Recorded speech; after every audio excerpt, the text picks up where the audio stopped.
In today's video, I'm going to teach you how to import journal entries in QuickBooks Online. Understanding how to perform this task efficiently can save you time and contribute to keeping your financial records accurate and up to date. Whether you're transferring data from another system or updating records in batches, importing journal entries allows you to streamline your workflow significantly. Let's dive right in and learn how to get this done. To start, you'll want to navigate to the top right corner of the QuickBooks Online interface, where you will find the gear icon. It's easy to spot, and once you do, go ahead and click on it. This icon opens up a menu that gives you access to various settings and tools within QuickBooks. From this menu, you should see an option labeled Import Data. Selecting this will take you to a crucial step in the import process.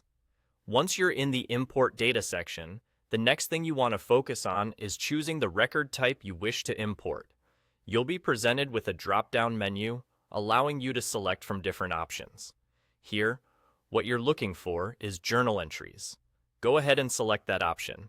This ensures that the data you're importing is correctly identified by QuickBooks, leading to a smooth integration with your existing records. Now, with the record type set to journal entries, we'll move forward in this process. Click on the Import button.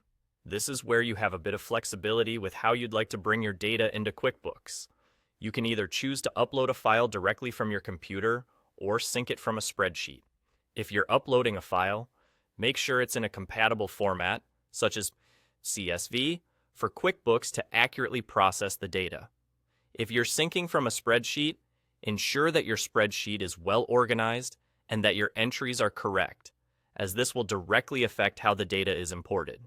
Follow along the steps provided in QuickBooks after you've made your import method choice. These steps are designed to guide you through confirming the fields and mapping them properly so that your journal entries align perfectly with the structure QuickBooks recognizes. Pay careful attention to these steps. Checking that dates, amounts, and accounts are accurately mapped will help prevent any discrepancies in your financial records. That's all there is to it. With these steps, you've successfully imported journal entries into QuickBooks Online, enabling you to maintain clear and organized financial records. It's always a good idea to review the imported data to make sure everything looks correct and reconciles with your existing entries. Thank you for watching and following along. I hope you found this tutorial helpful. Be sure to check out more of our videos for additional tips and tutorials on mastering QuickBooks Online.